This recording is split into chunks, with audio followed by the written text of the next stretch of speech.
Assalamualaikum warahmatullahi wabarakatuh. Perkenalkan, nama saya Andri Ernestus dari Pendidikan Sejarah FKIP Universitas Mula Warman. Jadi di sini saya akan mempresentasikan materi tentang Zionisme Israel dan Intifada Palestina untuk pemenuhan tugas mata kuliah Asia Barat Daya. Jadi apa saja Zionisme dan Intifada itu? Mari kita pelajari bersama-sama. Yang pertama, materi Zionisme Israel. Apa itu Zionisme? Istilah Zionisme berasal dari akar kata Zion atau Sion yang pada masa awal sejarah Yahudi merupakan sinonim dari perkataan atau penyebutan Yerusalem. Zion adalah pengucapan dalam bahasa Inggris, kemudian di dalam bahasa Latin disebut Sion, dan di dalam bahasa Ibrani disebut Tesion. Arti dari istilah ini adalah bukit, yaitu bukit suci Yerusalem yang juga simbol dari konsep teokrasi Yahudi. Zion atau Sion juga diartikan bukit yang tinggi, yaitu tempat berdirinya bukit suci yang didirikan oleh Nabi Sulaiman. Zion juga dapat diartikan sebagai julukan bagi kota Yerusalem sebagai kota rahasia, kota Allah, atau kota tempat tinggal Yahweh. Penyebutan Zion atau Sion dalam kitab Perjanjian Lama disebutkan sebanyak 152 kali dan kesemuanya itu menunjuk pada kota Yerusalem. Kata Zion sendiri menurut para sejarawan itu merupakan nama sebuah bukit yang diceritakan dalam kitab Perjanjian Lama, yaitu salah satu bukit yang terletak di sebelah timur dari dua buah bukit dalam wilayah Yerusalem kuno. Bukit ini juga didirikan sebuah bangunan suci, yaitu Haikal Sulaiman atau Solomon Temple. Nah, selain itu, Zionisme atau istilah Zionisme itu digunakan untuk menyebutkan komunitas Yahudi penganut Yudaisme yang mengharapkan datangnya seorang Mesias atau juru selamat. Nah, sang Mesias ini akan membawa mereka kepada kerajaan Allah yang sudah dijanjikan.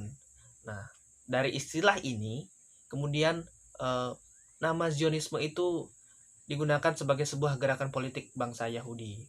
Kemudian istilah Zionisme atau Zionist Movement secara utuh itu dipopulerkan oleh Theodor Herzl, sang bapak Yahudi dunia di Wina, Austria pada tahun 1895.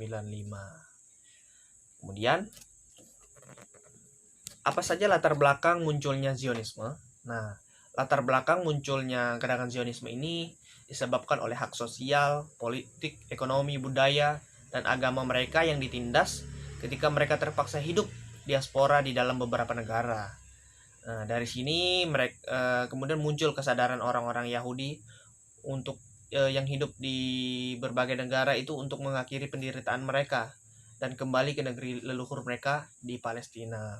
Nah, segala hal buruk yang dialami oleh Yahudi itu berupa pembantaian, penganiayaan, dan penindasan, serta juga pengusiran di bagian barat Rusia. Ini menjadi salah satu faktor pendorong mereka untuk mengeluarkan segenap upaya perubahan dari tataran pemikiran menuju pada pergerakan. Nah, sehingga Zionisme ini mengalami perkembangan sesuai dengan beberapa kondisi yang dilaluinya. Kemudian, apa sih tujuan dari Zionisme? Nah, jadi Zionisme adalah perpanjangan dari apa yang dilakukan oleh Yahudi sejak zaman dahulu. Zionisme telah memiliki akar historis, baik secara ideologis maupun secara politis, pada gerakan-gerakan politik maupun keagamaan yang pernah terjadi dalam beberapa gerakan sebelumnya seperti gerakan Makabi, gerakan Bar Kokhba, gerakan Moses Kreti yang juga hampir sama dengan gerakan Bar Kokhba. Terus ada gerakan David Robin, yaitu desakan orang-orang Yahudi untuk kembali mendirikan kerajaan Israel di Palestina, dan juga berbagai gerakan politik Yahudi lain semasa mereka hidup berdiaspora di beberapa negara atau belahan dunia. Nah, tujuan mendasar dari gerakan Zionisme pada periode awal adalah untuk membawa dan menghasut orang-orang Yahudi yang berada di berbagai negara ini untuk pulang ke tanah Palestina, sekaligus mengobarkan semangat untuk membangun kembali negara di tanah impian mereka di tanah Palestina. Kemudian pada perkembangannya setidaknya ada dua doktrin primer yang dikembangkan oleh orang Israel atau penganut paham Zionisme ini. Nah, yaitu Israel sebagai bangsa pilihan Tuhan, dan juga yang kedua, tanah yang dijanjikan Tuhan atau janji Tuhan atas tanah yang telah dijanjikannya. Nah, dua doktrin ini berasal dari kitab suci mereka, yaitu Taurat dan Talmud, dan kemudian diformulasikan kembali ke dalam kitab Protokolat. Dua doktrin inilah yang dijadikan ideologi Yahudi modern, baik secara teologis, historis, politik, maupun ekonomi. Kemudian, apa sih perbedaan Zionisme dengan Yahudi dan Israel? Nah, meskipun ketiga aspek ini saling berkaitan satu sama lain, namun pada perkembangannya ketiga aspek ini bukan merupakan suatu hal yang sama ya. Nah, jika Zionisme ini merupakan sebuah gerakan politik di kalangan warga Yahudi yang kemudian mencuat pada tahun 1897 dan didirikan oleh seorang wartawan Yahudi bernama Theodor Herzl, maka Yahudi itu adalah sebuah agama yang sudah eksis, yang bahkan sudah mendahului agama Nasrani maupun Katolik. Namun, sebagai sebuah konsep, Yahudi itu tak hanya terbatas pada agama saja. Penggunaan nama Yahudi juga merujuk pada suatu etnisitas dan kesukuan. Seperti sebuah mata uang yang sama, agama dan etnisitas itu tak dapat terpisahkan. Mayoritas mereka yang beragama Yahudi ini merupakan karena faktor keturunan. Lalu apa itu Israel? Nah, Israel ini adalah nama lain dari Yakub, putra Ishak cucu Abraham. Kemudian nama Israel sendiri juga dipergunakan untuk penyebutan nama negara, yaitu nama negara Israel itu sendiri. Nah, negara Israel adalah negara yang dibentuk di tanah Palestina berdasarkan deklarasi Balfour dengan bantuan Inggris. Kemudian, tanggal 14 Mei 1948, David Ben-Gurion sebagai pemimpin Zionisme pada masa itu mengundang 100 orang terkemuka dan juga para wartawan untuk menghadiri pertemuan di Museum Tel Aviv. Dan pada hari itu juga diproklamasikan berdirinya negara Yahudi di Palestina dengan nama Israel. Nah, inilah yang menjadi cikal bakal berdirinya negara Israel. Kemudian kita masuk dalam materi selanjutnya, yaitu Intifada Palestina. Nah, apa sih pengertian dari Intifada? Nah, kata Intifada berasal dari kata bahasa Arab, yaitu napado, yang berarti menentang. Pemberontakan, gerakan, atau guncangan. Nah, dalam konteks Palestina, kata ini digunakan untuk sebutan perlawanan bangsa Palestina terhadap penjajahan yang dilakukan oleh Zionis Israel. Gerakan Intifada muncul bersamaan dengan melemahnya perlawanan secara fisik oleh faksi-faksi Palestina yang ada pada saat itu. Mereka beralih pada pilihan untuk melakukan perundingan dengan Zionis Israel. Tapi cara tersebut kemudian menimbulkan atau menumbuhkan kekecewaan mendalam di hati mereka, khususnya masyarakat Palestina, yang meyakini bahwa negosiasi itu bukanlah pilihan tepat dalam menghadapi penjajah. Maka dari itu, masyarakat memilih alternatif lain, yaitu perlawanan terhadap para penjajah. Nah, yang pertama kita masuk ke dalam gerakan Intifada pertama.